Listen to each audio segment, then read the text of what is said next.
The Bible tells us that Jesus radiates God's light, that the gospel is the light of God. In fact, there are four places, at least four places in Scripture, where God's glory is seen. Number one is in nature. It says the heavens, space, declare the glory of God.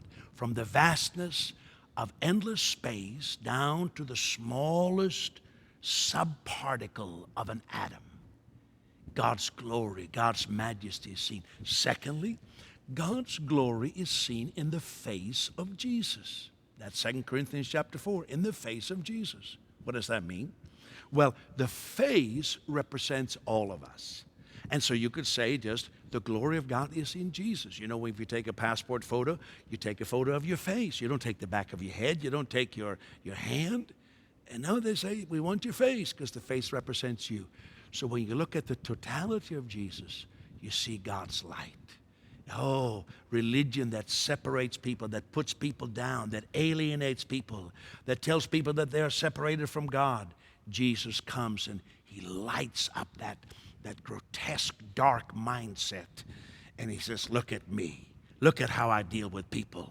And light comes from Jesus. Thirdly, it says also in 2 Corinthians chapter 4 that the gospel, the good news of what God has done is light.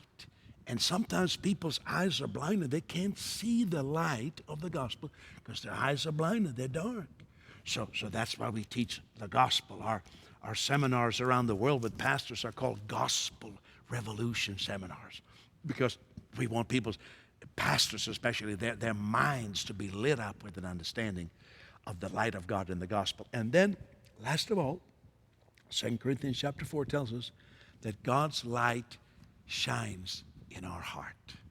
So just like the moon reflects the light of the sun, we represent or reflect the light of God.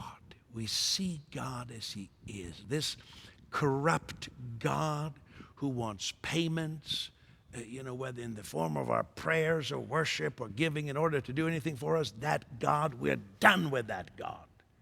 We say that God is fired because that God never existed in the first place. Now we say, I see the God who is just like Jesus. And he's lit up my life and my understanding. I'm beginning to see how good God is, how God includes me in his love, how God lifts me when I fall.